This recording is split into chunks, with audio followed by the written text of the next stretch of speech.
मनुष्य का हास्य 3 प्रकार का, अट्टहास्य, सामान्य हास्य और योगी का हास्य। जैसे कृष्ण बंसी बजाते हैं और अपना आनंद बिखेरते हैं, ये योगी योगेश्वर हास्य है। ये आनंद, ये सुख ऐहिक वस्तु, ऐहिक वातावरण, ऐहिक सफलताएं, सुविधाएं मिलने पर जो सुख होता है, जो आनंद होता है,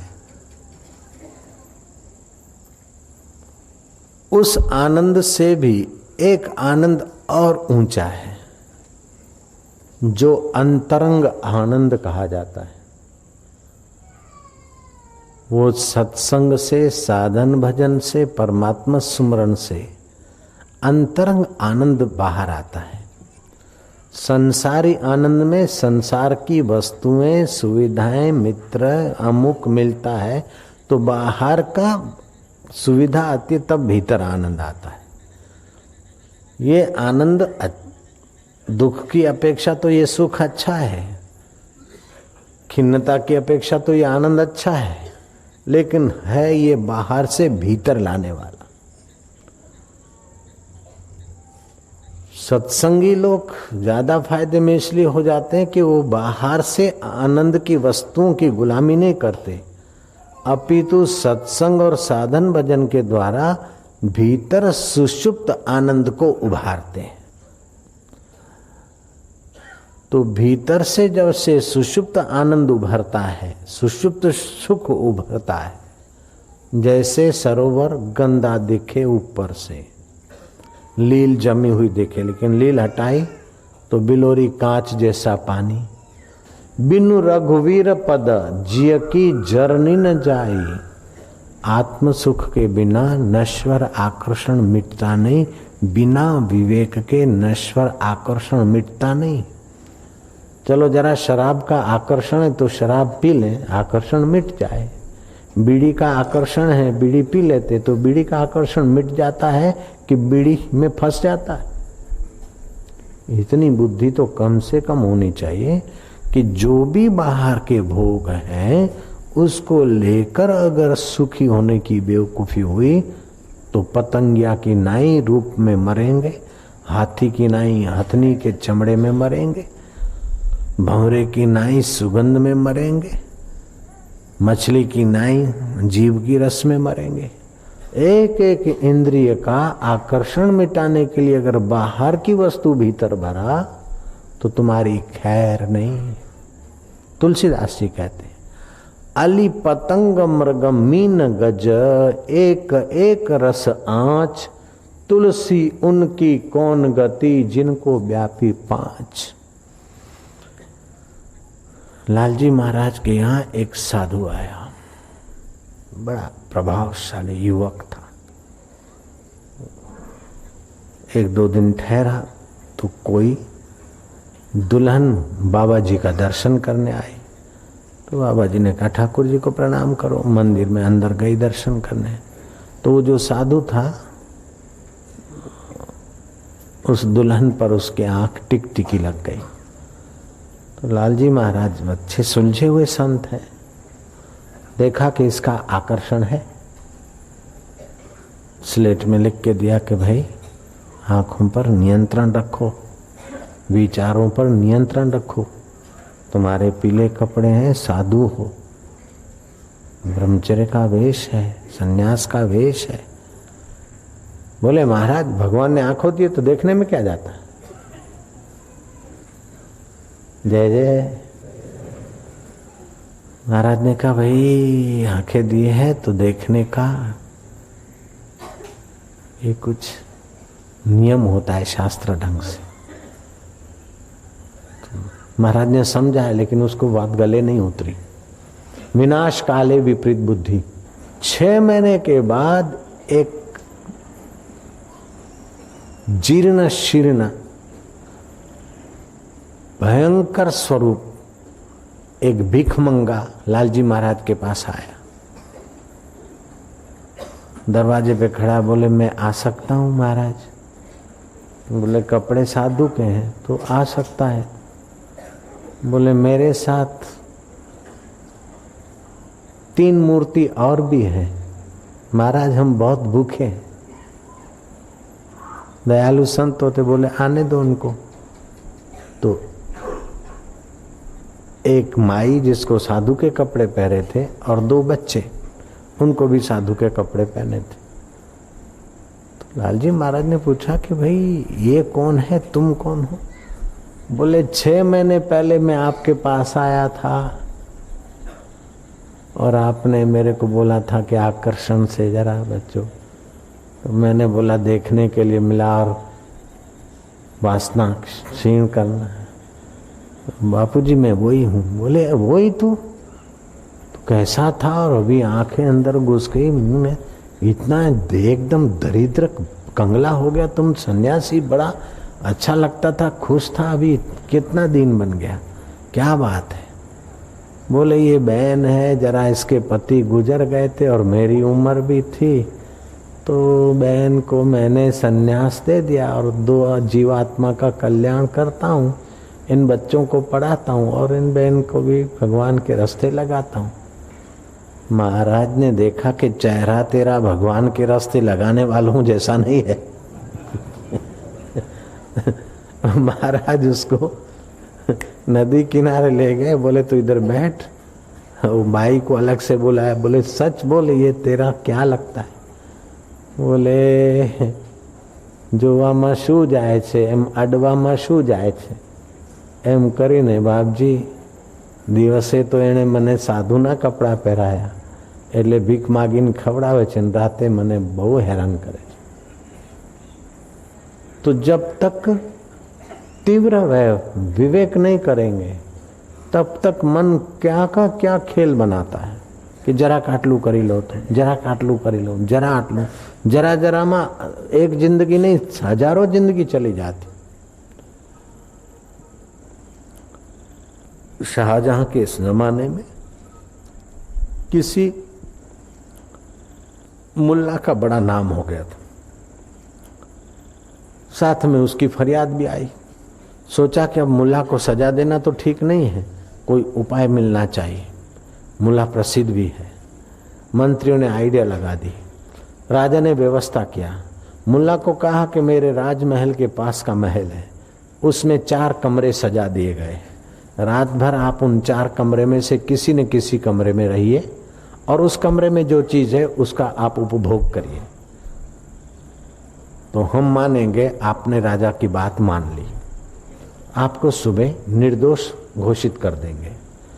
4 कमरों में से पहला कमरा था, शराब पड़ी थी, वाइन पड़ी थी, बियर पड़ा था, फलाना फलाना फलाना। दूसरे कमरे में अंडे बाफे हुए अंडे पड़े थे, बॉईल किए हुए, मांस पड़ा था, मच्छी पड़ी थी, जो कुछ मांसाहारी आहार पड़ा था।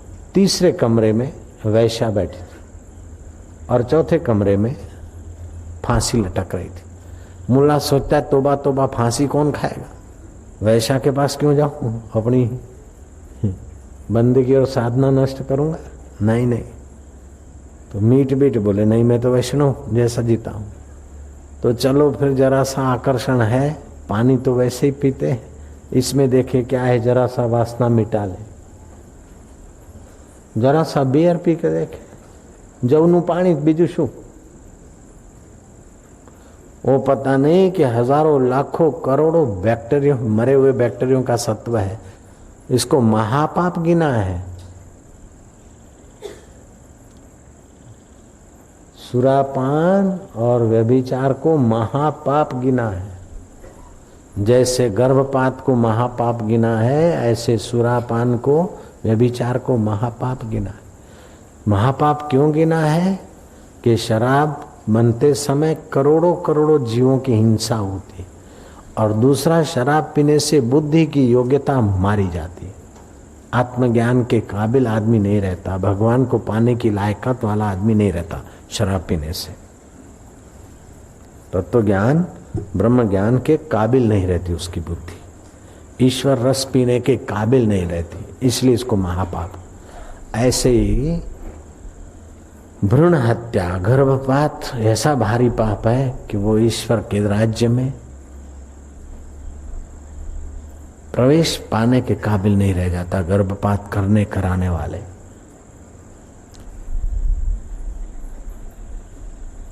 ऐसे ही वो तो 5 महापाप हैं, सब भयंकर है। तो मुल्ला ने थोड़ा दारू पिया, अब धीरे धीरे बुद्धि नष्ट हुई, वासना क्षीण करने के आ गए, वासना बढ़ी।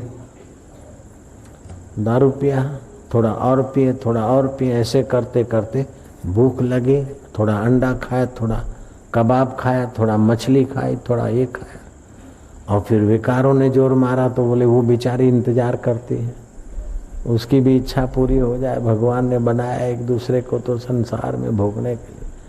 मन जब बुद्धि जब भ्रष्ट होती है तो मन ऐसे ही तरीके, बुद्धि ऐसे ही तरीके बनाती है कि वो सही दिखने लगता है।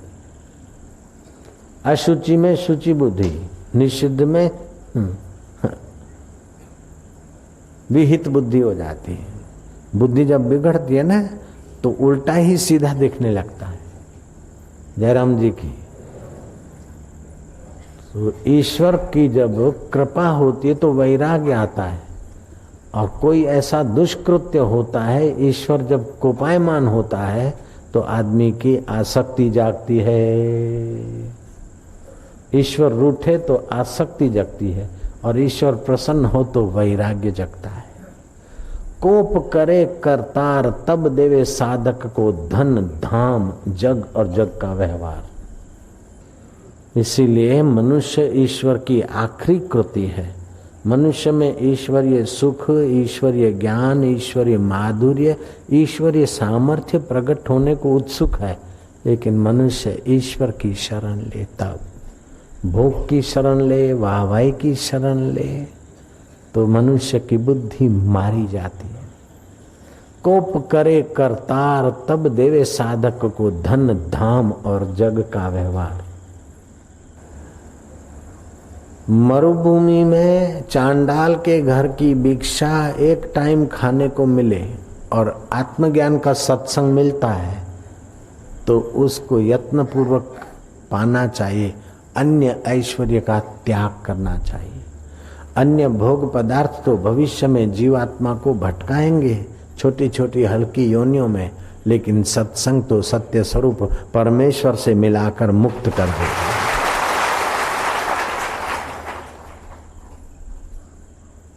हे राम जी, जिस देश में, जिस स्थान में आत्म शांति देने वाले संत रूपी वट वृक्ष न हो, उस देश में, इस स्थान में नहीं रहना चाहिए। शरीर को अन्न और जल की जरूरत है, ऐसे ही जीवात्मा को सत्संग और परमात्मा साधन की जरूरत है।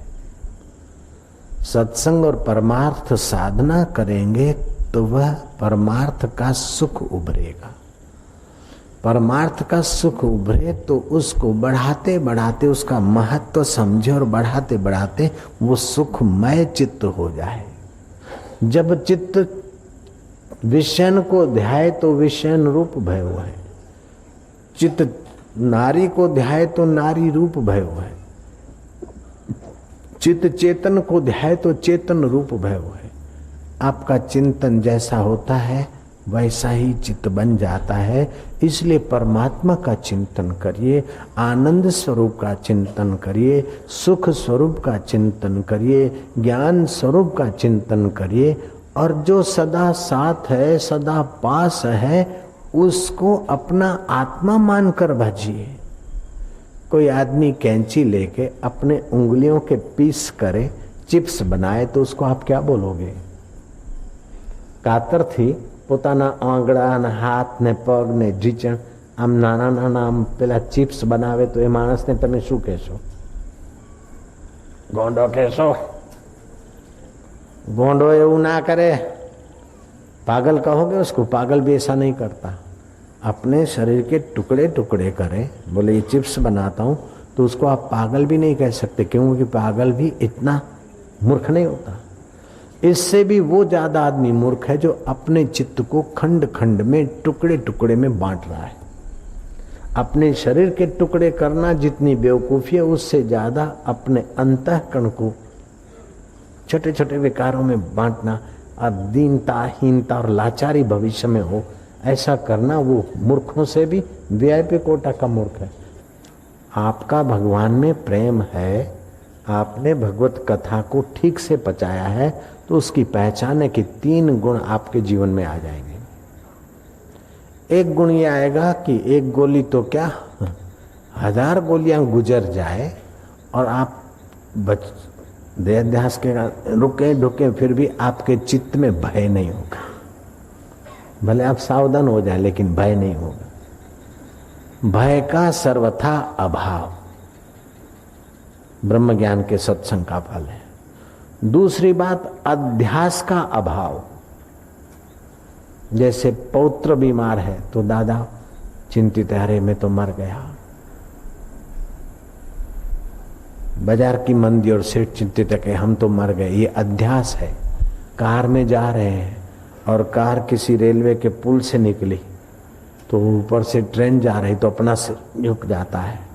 ड्राइविंग कर रहा है कोई और सामने कुछ आता है तो ड्राइवर ब्रेक मार रहा है तो दूसरा ड्राइवर भी ऐ कर रहा है। स्कूटर पर बैठे हैं और अपन स्कूटर चलाना जानते तो पीछे बैठे तो आगे वाला चला रहा है, अपन देख रहे तो अपने अंदर भी उसके अध्यास की मूवमेंट हो रही ये अध्यास है।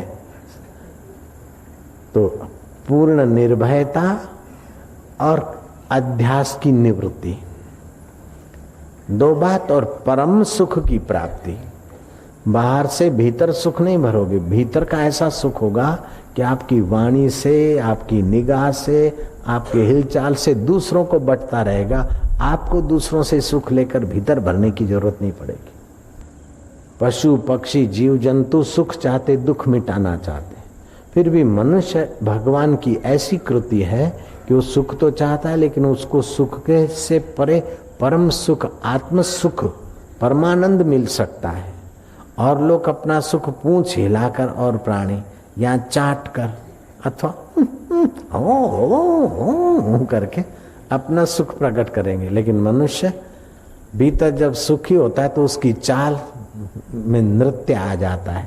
भीतर जब सुखी होता है तो उसकी बोली संगीत बन जाती है, उसका बोलना गीत बन जाता है, उसकी हिलचाल एक अनोखी खबर देती है।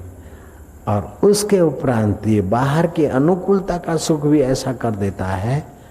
तो भीतर का सुख जब जागता है तो प्रेम की बोली का नाम शास्त्र संगीत बन जाता है। जैसे कृष्ण प्रेम में उभरे और बोले तो गीता संगीत हो गया। प्रेम की बोली का नाम संगीत है, प्रेम की चाल का नाम संगीत नृत्य है, और प्रेम की व्याख्या का नाम परमात्मा की खबरें। मारो वालो भूख्यो छे प्रेम न रे। वो परमात्मा प्रेम पाने का अधिकारी। अनुमति की वासना मिटाने के लिए जरा नाली का पानी पी के देखो, सावधान रहे।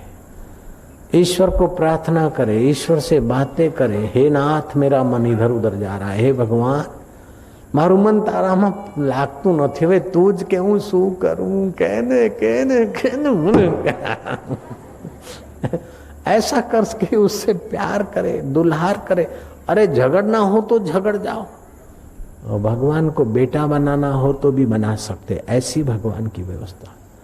वास्तव में बेटा तो वसुदेव देवकी के हैं कृष्ण, लेकिन नंद यशोदा उनके जो माई बाप बने हैं, तो वसुदेव देवकी से भी नंद और यशोदा का भाव में जो भगवान बनते पुत्र वो ऊंचा माना गया। वसुदेव देवकी के पुत्र हैं कृष्ण, मना नहीं है, लेकिन नंद और यशोदा के कृष्ण और भी ज्यादा प्यारे हैं, और वो नंद यशोदा और भी ज्यादा महत्वपूर्ण हो गए। तो भगवान को भाव से बनाया जाता है। भगवान को भाव से अपना प्रिय मानो, हितैषी मानो, सखा मानो, पिता मानो, पुत्र मानो, जो मानना है मानो, और उसी को बोलो कि भगवान अब ये हो रहा है नाथ। तो भगवान के साथ आपका जैसा सीधा संबंध है, ऐसा दुनिया के किसी व्यक्ति के साथ आपका सीधा संबंध नहीं है। भगवान के साथ आपका जितना शाश्वत संबंध है ऐसा किसी वस्तु के साथ आपका संबंध नहीं है। भगवान के साथ जितना तुम्हारा अपनापन है उतना किसी के साथ आपका अपनापन नहीं। पत्नी से भी कुछ छुपा सकते हो लेकिन भगवान से छुपा के दिखाओ। पति से कुछ छुपा सकते हो लेकिन तुम्हारे साक्षी से कुछ छुपा के दिखाओ। पत्नी को छोड़कर, मित्र को छोड़कर कहीं जा सकते हो लेकिन अपने अंतर्यामी को छोड़कर कहीं जाके दिखाओ। છોકરાને છોડીને તમે જઈ શકો પણ તમારા એ પરમેશ્વરને છોડીને જઈને દેખાડો तो हम माने कि तुम कुछ करके दिखाया। नहीं दिखा सकते। सो साहिब सद सदा हजूर है, जो इतना निकट है हाजरा हजूर है, बस उसमें थोड़ी प्रीति हो जाए, उसकी स्मृति बनी रहे। और कहीं गड़बड़ हो मन इधर उधर, तो मैं ये करूं तो ये वासना मिटे, ये करूं, नहीं नहीं मैं क्या करूं, बचाओ बचाओ, तेरे से दूर ले जा रहा है मन, तू बचा प्रभु। सच्चे हृदय की प्रार्थना भगवान की सहायता को जल्दी ले आती।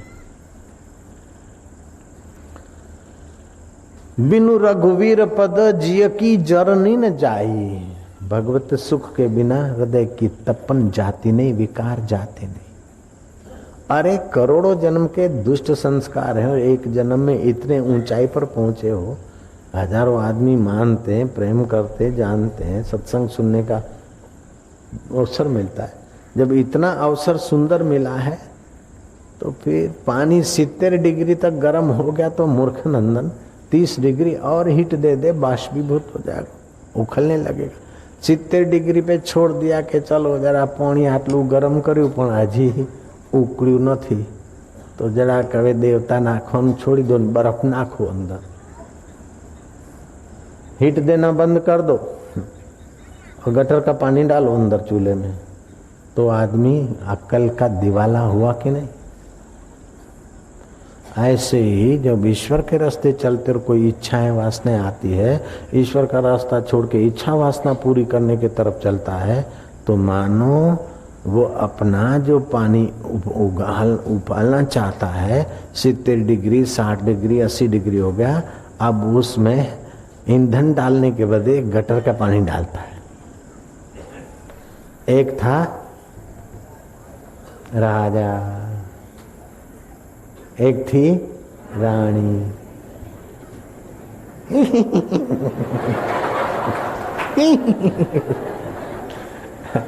ये तो दादी माँ बातें सुनाती ऐसी है, दादी माँ वार्ताओं के ने एवी वार्ता छे।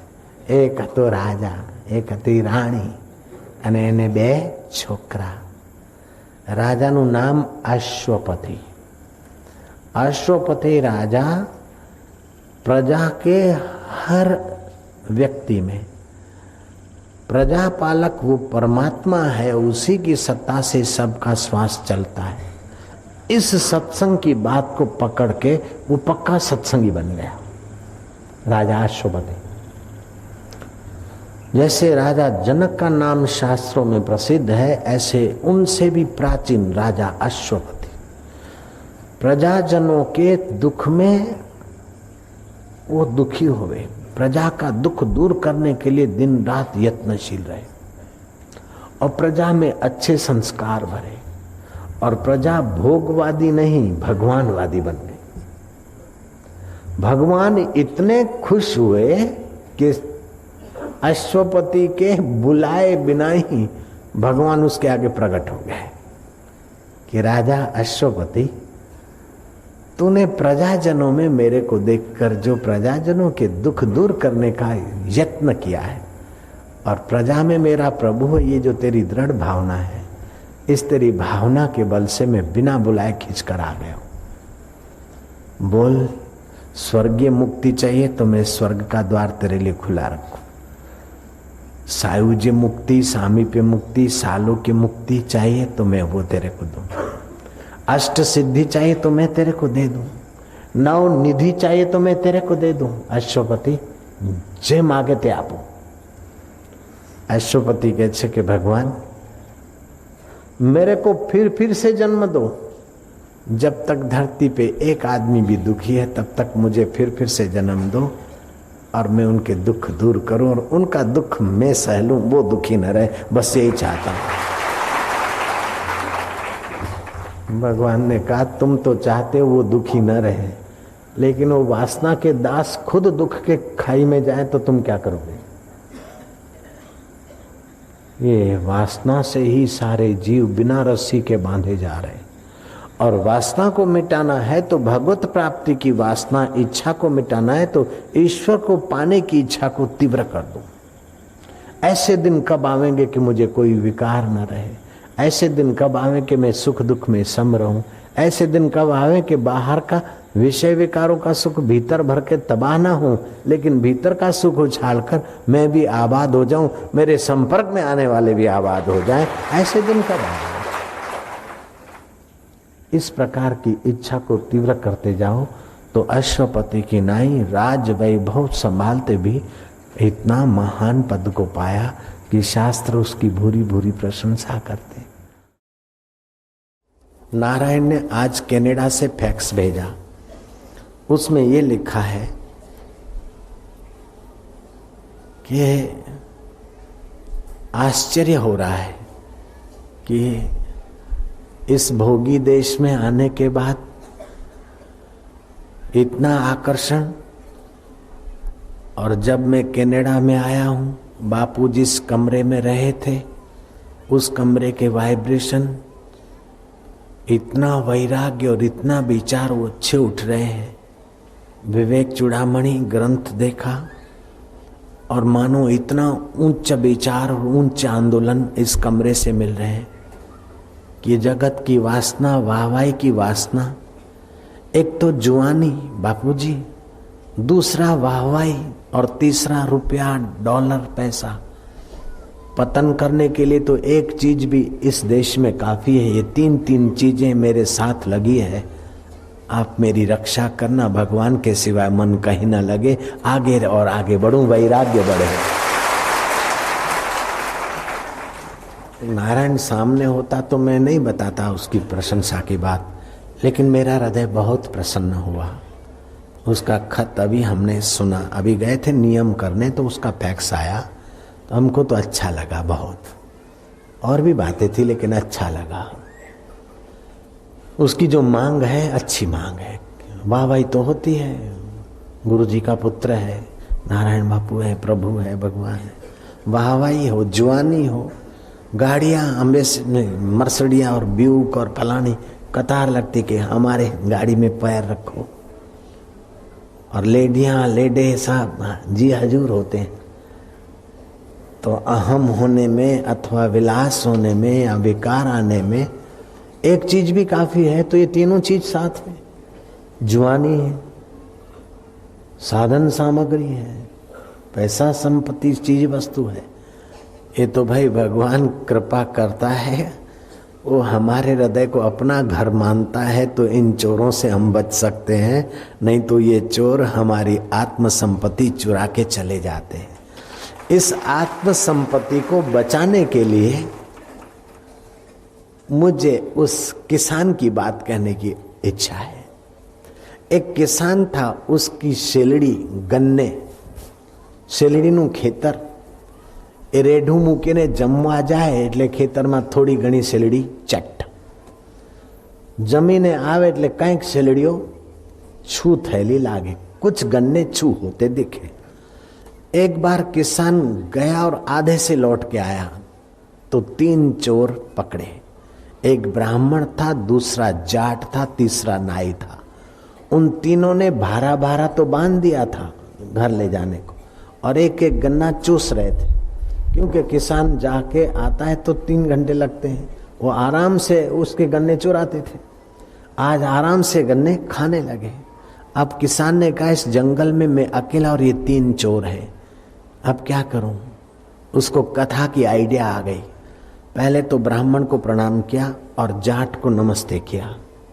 भाई तुम आए तो कोई बात नहीं, आप ही का खेत है, लेकिन ये हजाम का बच्चा, नाई का बच्चा, अकल का कच्चा, जरा सा अस्त्रा यूं घुमाता है तो 2 आने लेता है दाढ़ी। उस जमाने में 12 पैसे की दाढ़ी होती थी, चवन्नी में बाल कटते थे, हमने 4 आने में बाल कटाए। जब महंगा हुआ तो बाल कटाने का काम ही हमारा बंद हो गया। 4 આનામાં વાળ કપાવતા હતા અને પાછો હું છોકરો એટલે હજામનો છોકરો પ્રેક્ટિસ મારા ઉપર કરે, આમ મોઢું ફેરવતો જાય, मशीन भी फेरवतो जाए। हमको बड़ा मजा आता था, हम भी उसी से कटवाते थे, आईने में उसको देखते थे।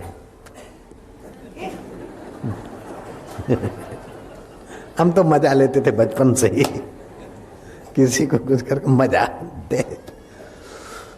तो महाराज हजाम को लगा दे एक थप्पड़, तेरे बाप का खेत है, रोज चुरा के जाता है हमारा गन्ना। हजाम आगे निकला। हजाम सोचता कि भगवान ये 2 को तो कुछ नहीं हुआ, मेरे को ही मार पड़ी, उसका भी कुछ करना। किसान ने कहा तू चिंता नहीं कर, भगवान सबका करते, जा। फिर आया, ब्राह्मण को हाथ जोड़े, भूदेव आप तो पृथ्वी के देवता, ब्राह्मण देवता, वाह वाह, आप तो आए, मेरा खेत पवित्र हुआ। लेकिन ये जाट का बच्चा जरा जरा बात पे अकड़ जाए और फिर ऐसा हट्टा कट्टा और चोरी करे, क्यों रे जाट के बच्चे? जाट रे जाट, तेरे सिर पे खाट। लोग कहे 8 दू 16, जाट कहे 16 दूने 8। रख दी जाट को थप्पड़, क्योंकि चोर था बेचारा। रवाना करा। जाट बोले अरे ब्राह्मण को बच्चों कैसे छोड़ गयो रे? किसान बोला तू फिक्र मत कर, तू सीधो सीधो चाले जाऊं, लारे लारे भाड़े मत हो, सीधो सीधो चाले जा तू, लारे देखीजे मत नहीं तो टांगा तोड़ूंगा। वो जाट तो सीधो सीधो चाले हो गए, लारे कोई देखे कोई नहीं। फिर किसान आया, क्यों रे ब्राह्मण के बच्चे? जरा सा संकल्प कराते, मंगलम हमानम मंगलम गरुणाध्वज दक्षिणा रखो। जरा सा हवन कराते 251 रुपया रखो। और ये ब्राह्मण होके तू मेरे गन्ने की चोरी करता है? अब ब्राह्मण है, क्या पिटाई करूं, लेकिन अच्छे कुल के आदमी को तो है कहना भी उसके मौत के बराबर है। जा चला जा। ब्राह्मण को मानो मृत्यु दंड मिल गया। अब तीनों को एक साथ भिड़ता तो तीनों मिलकर किसान की पिटाई कर देते। एक को निकाला, दूसरे को निकाला, फिर तीसरे को भी रवाना कर दिया। ऐसे ही तुम्हारा भी एक का एक, गन्ने के बाप का बाप आत्मरस तुम्हारे अंदर है, उसको भी चुराने वाले 3 चोर हैं, तमोगुण, रजोगुण, सतोगुण। सत प्रवृत्ति से, रजोगुण की प्रवृत्ति से आलस्य और प्रमाद को, पलायनवादिता को भगाओ, नाई को। फिर सत्वगुण की खुशामद करो और रजोगुणी कर्मों से भी थोड़ा समय निकालकर ध्यान करो। फिर ध्यान में भी तो, ध्यान जिसका करता है तो तू कौन, और ध्यान जिसका करता है वो कौन है, तू कौन है करके वो सत्वगुण को भी तुकारा करके रवाना कर दो और आप अपने आत्म खेत में बादशाह होकर पहुंच जाओ। युक्ति होती है, एकदम कोई छू मंतर होकर भगवान का साक्षात्कार नहीं कर लेता है, एकदम कोई सब कुछ नहीं पढ़ लेता है। ABCD से पढ़ाई शुरू हो जाती है, 1 2 3 से शुरू होती है। ऐसे ही ये रंग लगते लगते लगता है। ऐसी एक चीज है जिसको बोलते भक्ति। भक्ति आने से शांति भी मिलती है, सुख भी मिलता है, सामर्थ्य भी आता है, दोष भी निवृत्त होते हैं। तो भक्ति आए तो ये सारे सद्गुण आ जाते हैं। तो भक्ति कैसे आए? बाजार में मिले तो 100-200 के ले आए, नहीं मिलती। तो भक्ति कैसे मिले? तो भक्ति के लिए रामायण ने कहा 9 स्टेप हैं भक्ति के। प्रथमा भक्ति संतन कर संगा, बार बार संतों के सत्संग में जाने से भक्ति का पहला पाठ पूरा होता है। दूसरा रति मम कथा प्रसंगा, भक्ति का दूसरा दर्जा स्टेप, कथा में प्रीति। और तीसरा स्टेप तीसरा भक्ति अमान, किसी वस्तु का मान नहीं, विद्या का मान नहीं, जाति का मान नहीं, चतुराई का मान नहीं, नम्र। चौथी भक्ति छल कपट छोड़कर भगवान के गुणगान करे। बोल रही है चकली, बोल रही है बुलबुल, लेकिन याद करो कि बुलबुल के अंदर तेरी ही चेतना है। बोल रही है भैंस, माँ माँ हो करके मजा तो लो, लेकिन वो भैंस के अंदर बुरी, भैंस के अंदर भी बुरी का बुरा तो ही है मेरा प्रभु। भगवान की याद, नन्हे मुन्ने को देखो, भले प्यार करो, लेकिन उस प्यार के पुतले की गहराई में प्यारा तू छुपा है। अगर तेरा संबंध नहीं होता तो इसको बेचारे को शमशान में ले जाते। कीड़ी में दिखे तो भी उसी की चेतना, और हाथी में दिखे तो उसकी चेतना। प्रथमा भक्ति संतन कर संगा, दूसर रति मम कथा प्रसंगा, तीसर भक्ति अमान, चौथी भक्ति छल छोड़कर भगवान के गुणगान करे।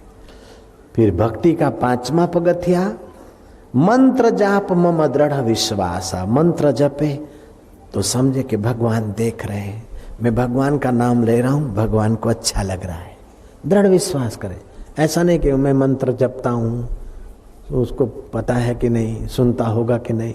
अरे जिससे तो जपता है उसी की तो सत्ता है। मंत्र जाप मम दृढ़ विश्वासा। और मंत्र तुलसी, नारद जी ने मंत्र दे दिया बालिया को, मरा मरा, उल्टा मंत्र, उल्टा सीधा जपत जग जाना, वाल्मीकि भय ब्रह्म समाना। विलासी विश्वामित्र को गुरु मंत्र मिला और ऐसे लगे कि भगवान राम और लक्ष्मण उनकी पैर चंपी करते। विलासी राजा विश्वामित्र में से महर्षि विश्वामित्र हो गए, और उन्होंने तो बाजरी बनाई, ज्वार बनाई, मक्का बनाया। गेहूं तो ब्रह्मा जी की सृष्टि ने, ब्रह्मा जी के संकल्प से बना। बाजरा हम खा रहे हैं विश्वामित्र का बनाया हुआ। विश्वामित्र तो चाहते थे कि माँ के गर्भ में क्यों लटके, जैसे पेड़ से दूसरे पेड़ होते हैं ऐसे पेड़ों से ही मनुष्य जन्मे। विश्वामित्र ने तपस्या किया और मनुष्य की खोपड़ी की कल्पना करके योग किया तो नारियल तो बना, लेकिन नारियल के हाथ पैर और आगे का प्रोसेस नहीं हुआ। विश्वामित्र यहाँ रुक गए। अभी अपना सिर देने के बदले लोग नारियल अर्पण कर देते हैं। नारियल को भी है दो आंखें और बीच में थोड़ा चिन्ह है ना, वो विश्वामित्र की सृष्टि का फल है नारियल, और ब्रह्मा जी की सृष्टि का फल है ये आपका नारियल। ये अप टू डेट काम करता है। कैसी सत्ता है, चेतना है जीव के अंदर। विश्वामित्र नारियल बना सकते तो आप भी नारियल बना सकते हैं, लेकिन नारियल बनाने की अब जरूरत नहीं। आप तो अपना दिल भक्ति के रंग से ऐसा बना दीजिए कि भगवान का घर दिखे। मंत्र जाप मम दृढ़ विश्वासा, पंचम भक्ति यह वेद प्रकाशा। ये भक्ति का पांचवा सोपान। षष्टम भक्ति मौसम जग देखई, सारे जगत की गहराई में मैं ही चैतन्य हूं, मेरे समान जगत को देखे। पृथ्वी में, जल में, तेज में, वायु में, आकाश में, सब में मेरी चेतना है। षष्टम भक्ति मौसम जग देखई, मोह से अधिक संत करी लेखई। मेरे समान जगत को देखे, लेकिन मेरे से भी अधिक संत को करके लेखे, क्योंकि मैं तो आम का पेड़ हूं और संत है मीठे रसमय फल। आम के पेड़ को चाटो चखो तो छिलटे और पत्ते नजर आएंगे, लेकिन आम को जरा चखो तो रसमय आम, पक्के आम की रस आएगी। ऐसे मैं तो सर्वव्यापक हूं, लेकिन मेरे संत मुझे सर्वव्यापक आम का रस बांटने में चतुर हैं, वो मेरे से भी अधिक उनमें स्नेह करो। ये भक्ति षष्टम भक्ति। सप्तम भक्ति यथा लाभ संतोषा। ये मिल जाए, वो मिल जाए, ऐसा मिल जाए नहीं, संतोष कर ले। स्वप्ने हूं नहीं देखई पर दोषा। इस प्रकार नवधा भक्ति के गुण आने लगे तो समझो जीवन धन्य हो ही गया। मन का इलाज जितना बढ़िया हो उतना आदमी ऊंचा होता है। जैसे एक ही मोहल्ले में कई लड़के होते हैं, जिसका मन संयत हुआ है, बुद्धि में निखार आया है, वो collector, chief minister, chief justice बन जाता। और दूसरा लड़का है तो अट्टा कट्टा देखने में उससे, लेकिन खेल कूद में और भटकने में समय गंवाता है। बाद में सारी जिंदगी ठेला धकेलता है, लारी धकेलता है, क्लर्क की नौकरी अथवा तो साधारण जीवन जी के खत्म कर देता है। शरीर से तो वो शायद ऑफिसर से ज़्यादा अट्टा कट्टा हो, लेकिन मन का विकास इतना नहीं हुआ तो छोटी पोस्ट पर ही जीवन पूरा कर लेता है। तो भगवान ध्यान दिलाते हैं कि मन के प्रसाद को पाओ। और मन का प्रसाद क्या है? सौम्यता। ये रसायन बच्चों को भी खिलाओ, प्रसन्न रहने की आदत। आरोग्य ऐश्वर्य प्राप्त होता है। मन के तप से आपका मन ही आपको नरक में ले जाता है और आपका मन ही आपको स्वर्ग में ले जाता है। मन ज આપણું નરકે લઈ જાય ને મન જ આપણને સ્વર્ગે લઈ જાય। મનથી જ આપણે સ્ત્રી શરીરમાં આવ્યા અને મનથી જ આપણે પુરુષ શરીરમાં આવ્યા। मन के भावों से ही स्त्री बन जाता है, भावों से ही स्वर्ग में जाता है, नरक में जाता है। संसार में मन के कारण ही भटकता और परमात्मा के साथ भी मन के कारण ही लग जाता है। मन एक ऐसा अद्भुत साधन है कि आप इसका जैसा जैसा उपयोग करो वैसा वैसा वो फल दिलाता है। तो भगवान कहते हैं मनः प्रसाद, मन प्रसाद सौम्यत्वम मौनम आत्मविनिग्रह भाव संशुद्धि इत्येत तपो मानसम उच्यते। मन के प्रसाद को कैसे प्राप्त करें, मन के प्रसाद में कैसे हम उन्नत हों? तो भगवान कहते हैं कि सौम्य भाव एक बात, दूसरी बात आत्मनिग्रह, थोड़ा संयम, ध्यान आदि।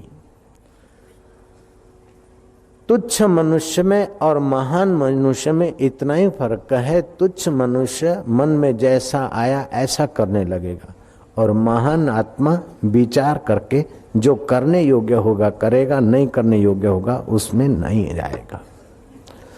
पशु के बच्चे में और मनुष्य के बच्चे में जमीन आसमान का फर्क है। पशु का बच्चा डंडे खा खा के 6 महीने में जो बात सीखता है, मनुष्य का बच्चा 6 मिनट में वो बात सीख लेता है। और उससे भी ज्यादा जो कम समय में बात को पकड़ लेता है वो मनुष्य उन्नत होते हैं, ऊंचे होते हैं। तो जितना जितना मन संयत होगा, जितना जितना मन एकाग्र होता है, उतना उतना वो उन्नत आत्मा होता है। तो मैं जो श्रीखंड खाने में मजा आता है या हलवा पूड़ी खाने में मजा आता है, वो भी आपकी मन की पसंद की होती है और मन की एकाग्र वृत्ति वहां होती है, तभी मजा आता है। मैच देखने में मजा आता है, क्यों? रात भर सोए फ्रेश होकर मैच देखते तो मजा आएगा। और जो लोग दिन भर थके हैं और फिर मैच की तीव्र वासना है तो रात्रि को थोड़ा सा मजा आता है। जो सुबह फ्रेश माइंड से मजा आएगा वो रात्रि के मैच में उतना मजा नहीं आएगा अगर थके मांदे हैं तो मजा आपके मन का है। मन जितना तदाकार होता है, एकाकार होता है और इच्छित वस्तु मिलती है तो मजा आता है। यहाँ भगवान कहते हैं कि इच्छित वस्तु पा पाकर मन को मजा दिला दिला कर तो सदियां बर्बाद हो गई। अब तो मन को जहां से सुख शांति का, रस का स्रोत मिलता है, मन को उधर मोड़ दो। तो कैसे मोड़े? बोले मनः प्रसाद सौम्यत्वम। मन में सौम्यता लाओ। सुबह ध्यान में बैठो, नींद में से उठो तो पहले विचार उठता है कि मैं हूं, मैं हूं। ये तुम्हारा सौम्य स्वभाव आत्मा से उठा। फिर मैं फलाना हूं, ढींगना हूं, ये सब माया हुई।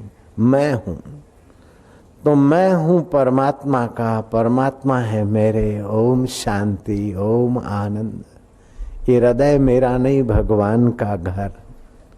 इस प्रकार भाव करोगे तो मन में सौम्यता जल्दी आएगी। बताया गया था कि संत तुलसीदास ने भगवान को उल्हम ना दिया। भगवान को कहा कि भगवान ये हृदय तो मेरा है लेकिन घर तुम्हारा है। इस मेरे हृदय को आपने जब घर बना लिया तो इस घर में चोर रहते हैं और मैं चिल्लाता हूं, मैं अकेला हूं, मेरी कोई सुनता नहीं। अब मुझे डर लगता है कि आपके घर में चोर घुस बैठे और निकले नहीं तो ये आपकी इज्जत का सवाल है। हृदय तो मेरा है लेकिन घर तुम्हारा है, इसी को आप ही संभालो नाथ। हृदय तो मेरा है लेकिन मेरे हृदय की अपेक्षा घर आपका है, ये महत्व की बात है। तो आपके घर में ये चिंता, भय, शोक, क्रूरता आदि चोर बैठे रहे तो भगवान आपकी इज्जत का सवाल है। तो भगवान से ऐसा प्रेम भाव हो गया कि भगवान ने भीतर के चोर तो भगाए, लेकिन तुलसीदास के पास बाहर के आश्रम में चोर आए तभी भी राम लक्ष्मण चौकीदारी करते रहे। चोरों ने बार बार चोरी का प्रयत्न किया और देखा कि बार बार वही खड़े हैं।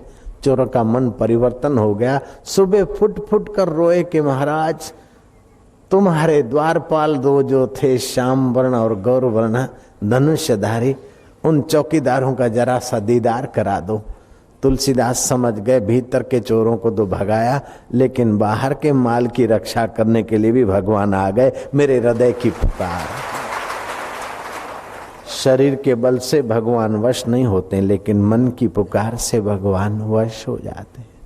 तो उस मन का इलाज, ए मननो इलाज करवानी कड़ा जो आवड़ी जाए बेड़ो पार थई जाए।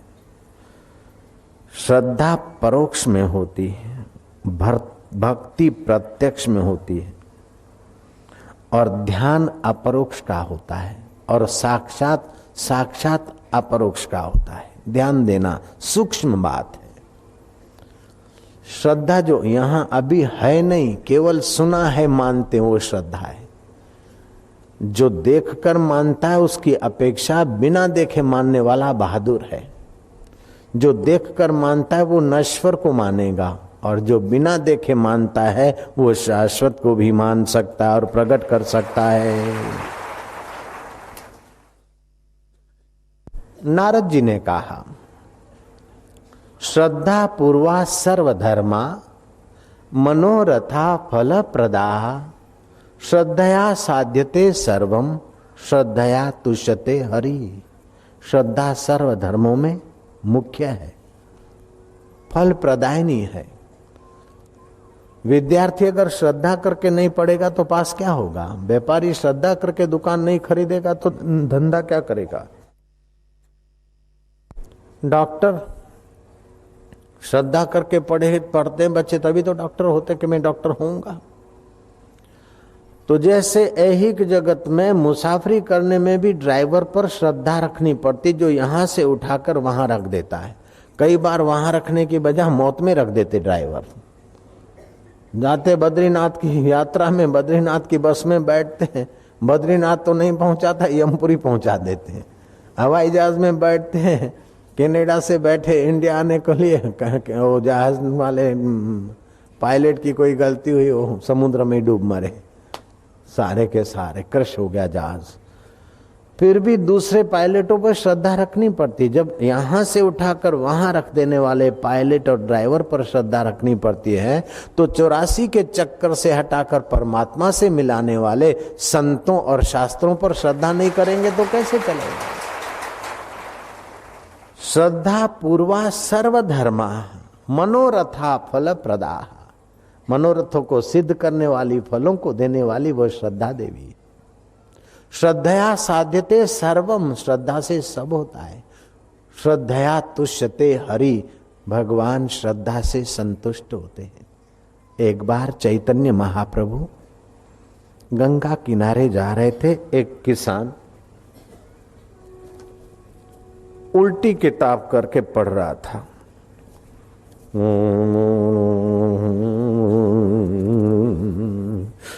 आंखों से आंसू झरझर पत्ता घुमा रहा है। फिर गौरांग ने देखा कि भाव विभोर हो रहा है और किताब उल्टी पकड़ के पढ़ रहा है। ये गजब का पाठक है।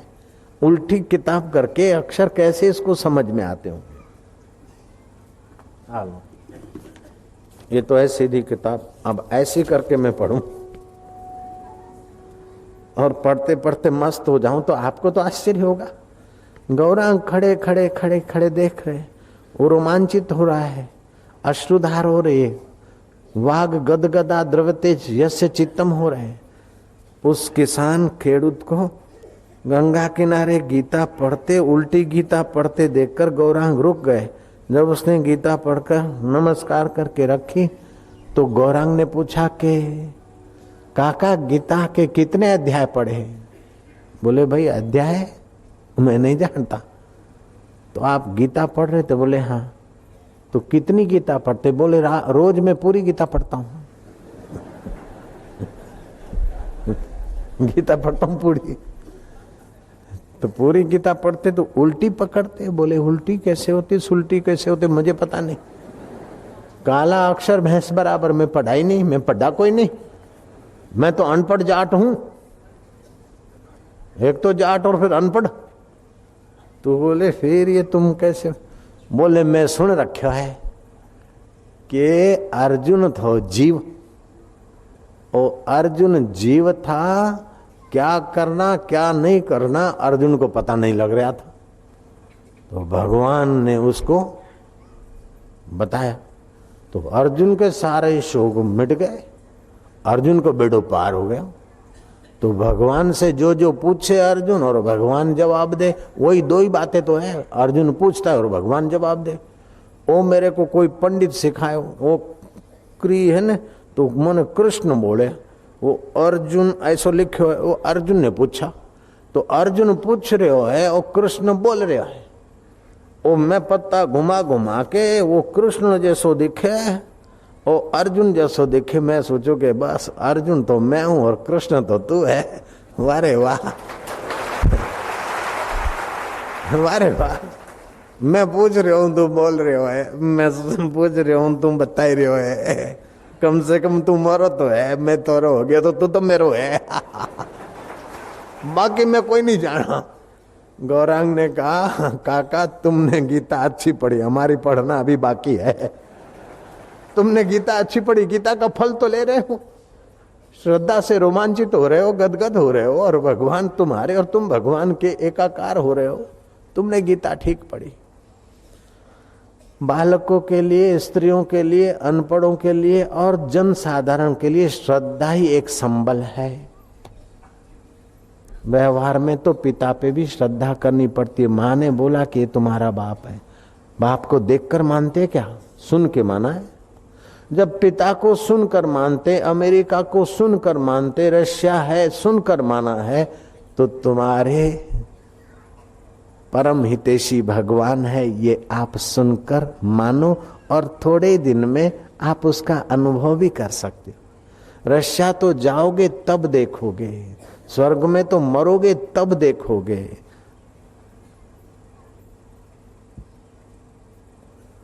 अमेरिका या वहां तो पासपोर्ट और वीजा मिलेगी तब जाओगे। यहाँ तो न वीजा की जरूरत है न मरने की जरूरत है, केवल श्रद्धा से थोड़ी सावधानी।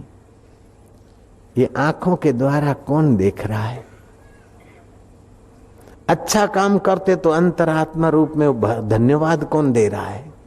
और बुरा काम करते कोई नहीं देखता, फिर भी अंदर से कोई रोक रहा है, टोक रहा है, नालत बरसा रहा है, वो कौन है? वो तुम्हारा परम हितैषी है। तुम शुभ काम करते हो तो तुमको शाबाशी देता है, और अशुभ काम करते तो जो रोकता टोकता है वही तुम्हारा परमेश्वर है, तुम्हारा हितैषी है, तुम्हारा सच्चा साथी है। तो मन में सौम्यता लाए, आत्मनिग्रह। जो आया वो खा लिया, जो आया वो बोल दिया, जैसा आया वैसा कर लिया, नहीं, ब्रेक होनी चाहिए। दुर्गुण, दुराचार, हिंसा, चुगली आदि से मन को बचाओ तो मन प्रसन्न रहेगा। दूसरे के भले का विचार करने से मन प्रसन्न होता है। दूसरे के दुख दूर करने में जो कुछ कोशिश करते हो और भाव करते हो, मन प्रसन्न रहता है। इससे आपके अंतःकरण का निर्माण होता है। मकान का निर्माण कर लो, फैक्ट्री का निर्माण कर लो, घर का निर्माण कर लो, गहने गांठे का निर्माण कर लो, लेकिन हृदय का निर्माण नहीं किया तो वो आदमी कंगाल है। और जिसने हृदय का निर्माण कर लिया वो धनवान है, महान आत्मा है। आपके जीवन में मोक्ष की इच्छा होनी चाहिए, सब दुखों से छूट जाऊं और परम सुख की प्राप्ति हो, ये पहले इच्छा भर दो। मुक्ति की इच्छा, जैसे दिल्ली वालों को इच्छा थी कि पूनम को बापू के दर्शन सूरत में करने जाना है, इच्छा हुई तो गाड़ियां काम में आई, नहीं तो गाड़ियां तो रोज घूमती है। इच्छा हुई इधर आने की तो अब पहुंचे, अभी इच्छा होगी घर जाने की तभी पहुंच पाएंगे। ऐसे ही अपने आत्मा परमात्मा के घर जाने की इच्छा जगनी चाहिए कि बार बार जन्मना, बार बार मरना, बार बार माता के घरों में लटकना, बार बार दुख भोगना, अब तो सब दुखों से छूट जाऊं, सब मुसीबतों से छूट जाऊं, सब पाप ताप से छूट जाऊं। आप ध्यान देकर सुनना, आपका जीवन 2 रोटी कमाकर पशु की नाई घिस मरने के लिए नहीं है। તમારું જીવન બે રોટલા રડીને પશુની જેમ ઘસાઈને મરી જવા માટે નથી, પણ તમારું જીવન જીવનની સાંજ થાય તે પહેલા જીવનદાતાનો આનંદ, જીવનદાતાનું સામર્થ્ય, જીવનદાતાનો રસ, જીવનદાતાનું માધુર્ય અને જીવનદાતાનો સાક્ષાત્કાર કરીને અમર થવા માટે તમારું જીવન છે।